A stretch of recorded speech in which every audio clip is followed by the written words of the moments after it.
Three, two, one.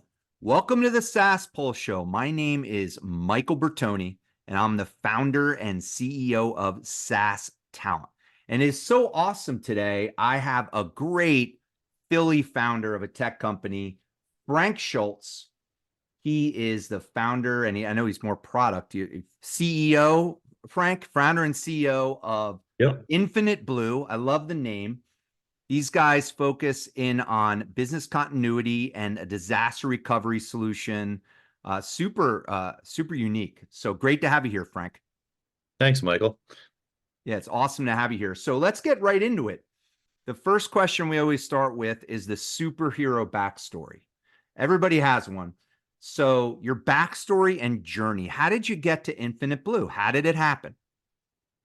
I love it. My dad was an entrepreneur, so I think I had the bug in me seeing him both be successful and you see the peaks and valleys when you have a parent who started a business.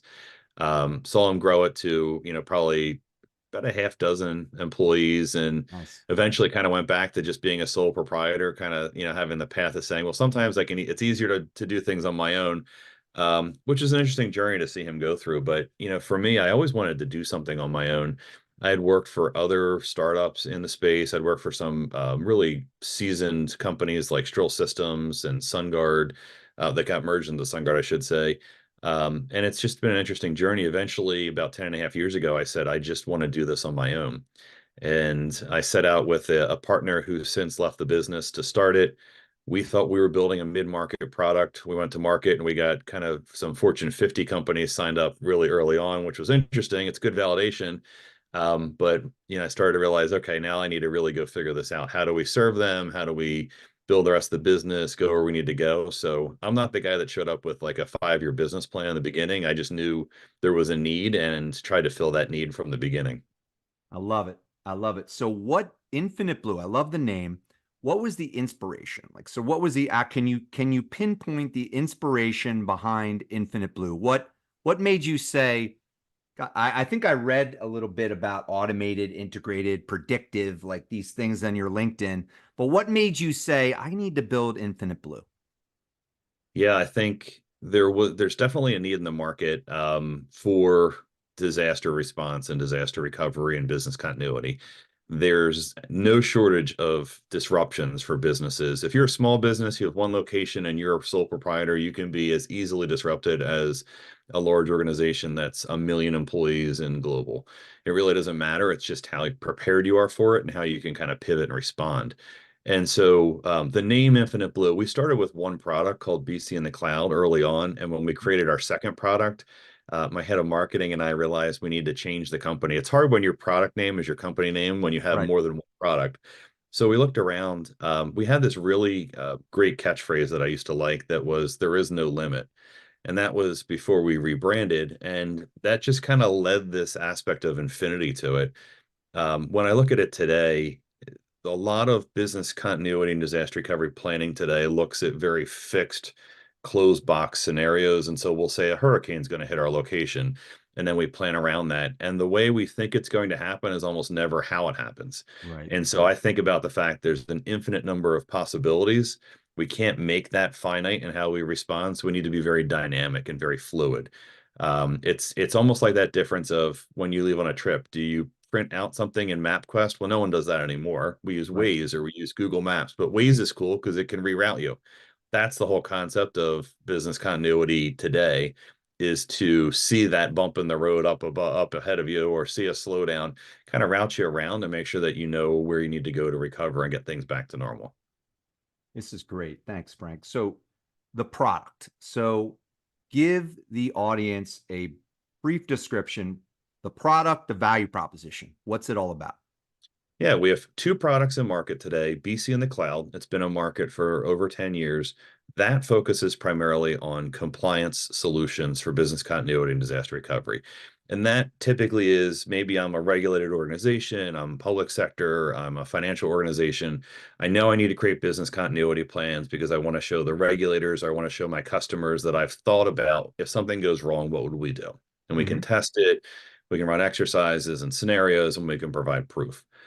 Our other product is called Sonari. And that's actually the word scenario if you take the first and last Mhm. letter off, because it's a dynamically responsive product. And so that we take real-time threat intelligence that we work with partners, weather data, could be power outage data, outages of any kinds, transportation, take that in and we map it with an organization's assets and we automatically generate a response plan for them. And we'll Nice. actually send out notifications, we'll mobilize staff. We're working toward being able to actually initiate orchestration in other systems as a result of that, something occurring. And that's much more fluid and responsive. So if you think about that first one, the off ramp is I have a plan, I've thought about something. The second one is we actively manage things that come into the business, and we can have a learning on the other side of that to hopefully respond better or mitigate the risk so we don't ever see it again. He's Frank. I could tell you're a seasoned podcaster here, right? You're getting through these questions in rapid fashion. This is great.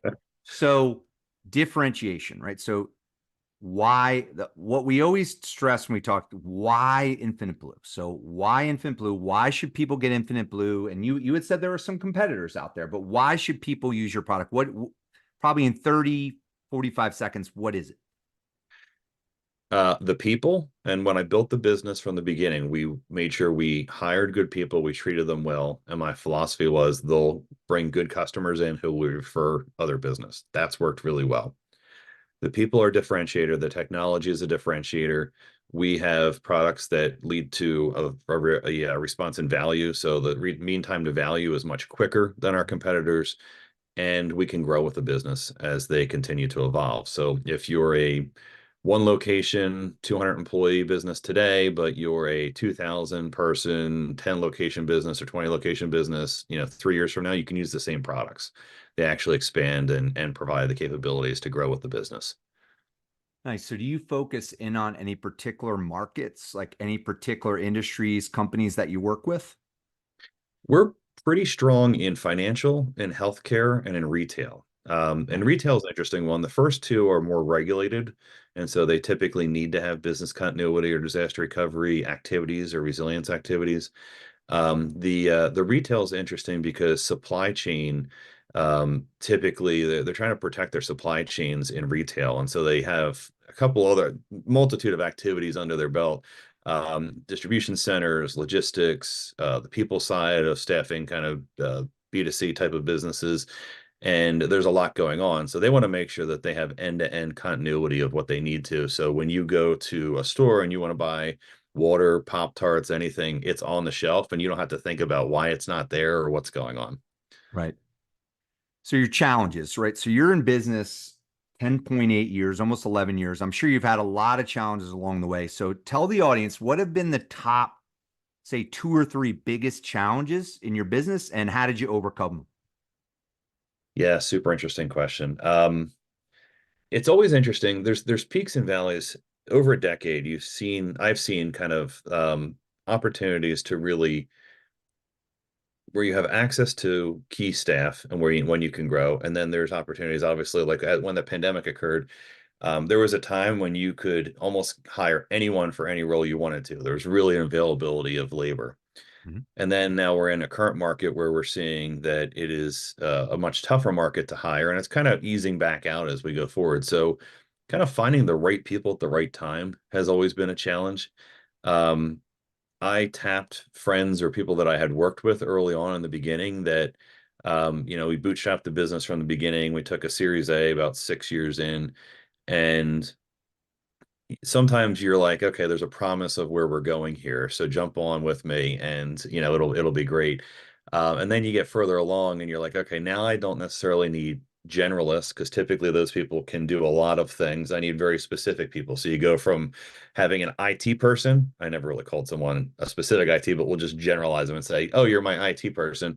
And now it's like, oh no, you're my front end React UI person. It's like or developer, and you're like, okay, well that's much more specific than just being like you're the guy who sets the laptops up and you're also the one who maybe make sure the production servers are also working. And so it's interesting as you go forward, like differentiating that. I think for me, it's always been trying to make sure that we are innovative too, that we can set our technology in the forefront of where our competitors are. Mhm. before I started the business, I'm 50% sales engineer and 50% product manager, if you think of it that way. Right. And so I'm very much a product guy. I'm working with our product managers and working with our tech teams. And, that's my kind of hands-on activity. And then the rest of the business I look at and I say, well, okay, a lot of it's new learning for me as we go. But how do I show up? How do I need to show up in a way that the company needs me as we continue to scale and grow? When we hit revenue targets, when we hit kind of growth milestones like employee counts, number of locations we have, number of customers, that other challenge is just like, how do I need to show up for the company? Because it's not always the hands-on CEO. Sometimes it's I'm repeating the 3 to 5 things that people need to hear to keep them on path and kind of setting the guardrails up. And that's been kind of an interesting evolution from going from doing everything to saying, well, okay, now my basic job is to repeat the same 3 to 5 things we need to accomplish for the year. Yeah, love talking to you, Frank. I mean, I could tell you're 10 years in business just by the way you're speaking, because I talk to a lot of startups, right? You're very, very clear, very concise. You actually brought me into one of my next questions before, because I can tell you're very people oriented. Mhm. But how do you approach talent? How do you approach talent acquisition, recruiting? Like, how do you do this for your organization today? Really interesting question. So I am always recruiting. Like there's always an aspect. I'm always networking. I'm always recruiting. And so for me, it's if I can find good people that have the skills that I need them to have, I can teach them the knowledge that they need to have to be able to do what we do. It's much Mhm. harder to go the opposite direction. And so let's say we just hired another solutions consultant recently that's starting next week. And for us, it's looking at if you're comfortable being in front of people, you're comfortable speaking to a group, you don't mind speaking to C-suite individuals that may be in the Fortune 50. That's more natural. I can't teach that. It's much harder to kind of teach someone to say, oh, be calm, don't worry, they're not going to ask questions you can't answer. Or I love when we test somebody who's kind of needs to speak in front of a group, and I'll say, well, what if you don't know the answer to something? What would you do? And you have to have a comfort with not knowing the answer. It's actually okay. Right. That's a great question, Michael. Let me get back to you, right? So that really is interesting. So we want talent with the right skill set. I might not be able to hire them today, but for me, just making the connection and kind of um, reconnecting when we need to, and hopefully the timing works out if we need to. Sometimes we've said, well, okay, this person is amazing, so we want to bring them in, and maybe we would make a spot for them. That's kind of the cool part of Yeah. being somewhat startup-y, but not necessarily a startup. We can flex and kind of change when we need to. And then for us, it's just looking at kind of direct hiring, but also kind of broadening the network through partners we can utilize to really help us find the right people. Because there are many times I don't have a contact that meets the specific needs that we're looking for. And so we have to go to market and kind of say, okay, how do we find this person as quickly as we can, and make sure that they fit? And we do a pretty rigorous testing for values and kind of meeting company culture. Because I'm always looking at there's as much a risk for me as there is the person we're hiring to come into our organization. And I'm saying, okay, are you a good fit for us? And are you going to do what we need you to do? But conversely, are we going to meet your needs for what you're looking for today and as you grow? And I think that's really important because we have a pretty high retention rate for customers and for we call them our infinite blue crew, our crew members. Um, but I want to make sure that's the case. And so, I know there's someone in the Philly area here who essentially will give a credit if someone's not happy. They give them, like a $5,000 check if they don't like working there in the first. I think it's Chris, right, that does that in the first month or two. And I've thought about that, right? Because if you don't want to be on the longer term journey with us, I'd rather you decide that now, and hopefully we do a good job at screening. But we want people that really like want to be tied into our mission and help people and kind of play hard and work hard, and that's really important to me. But you can't hire 100% of the time, right? Sometimes you just got Right. to figure it out and say, okay, this is a good hire, this is not a good hire. But I think we definitely get it right more than we don't, which is a good thing. Nice. I love your answers, right? Your answers are great to these questions. So last question. So advice. You're on a journey for almost 11 years. There's a lot of startups listening to this. What are the biggest pieces of advice that you could give, two or three biggest pieces of advice that you could give to tech startups and companies that are in that journey, maybe in the beginning of the journey, few years in? think it's really important. In the beginning, everyone's a generalist for the most part. And so you're going to have some specialized roles, but you have a lot of generalists, and that's okay. I think as you grow, you have to be pretty intentional about when you need to pivot from a generalist to someone who can do things more specifically, and has more of a kind of background and a specialty. And so I think for that, I probably would have a better map in my mind of kind of how we take those generalists and map out a role for them as we kind of evolve the business farther down, because they're super valuable to the business early on, and you want to find a place for them kind of later in the business. And some people can get there and some people can't. But I want to, I would say be very intentional about kind of who can go on your journey with you in the different stages you're on. The other thing that I think is important, we bootstrapped for 6 years, got it to a pretty good revenue number. We were profitable since the second quarter in business, and then took a Series A. I would not take investment or sell equity until you have to. Right. And I think that's Learn that a it's lot. hard for some companies, right? So it's really, I think the VC model isn't as kind of popular or prevalent as it used to be, where it's going to say, well, we're going to value the business at 10 million and you're going to give me a $3 million check and you now own 30 million or 3%, 30% of my business. I'll get that right. Um, Take less now and see what you can do with it, and then fundraise as you go. Because if you can define a proof point and hit that point, you'll find the money, you'll find the investment. If there's a market there and you're showing that you can kind of knock down the pins as you kind of go down that path, you'll get that. But don't give away too much too early, because you may need that later. And so, if I'm worth 10 million and I'm selling, $3 million worth of equity, versus if I get the business valuation up to 100 million and now I need 5 million in equity or 10, it's going to hurt a lot less as far as kind of where we're going to get there. Right. I think that's just another thing that I've learned, and I think, I'd be much more intentional about going forward. So this has been great, Frank. So really appreciate you joining the podcast. And I got to tell you, this has been the most succinct podcast we've had in a while here. You're a seasoned veteran, so it was great talking to you, and I'm looking forward to following your journey. Sounds good. Thank you, Michael. I really appreciate it. And I'm a Philly guy. I try and get out in the Philly tech scene here, and hope to meet some people in the area, but happy to connect with anyone if they do have any questions or I can be helpful. I do mentor startups as well, and I love, when we can get someone to start a business, get them on that path and have them be successful. I'm all for it.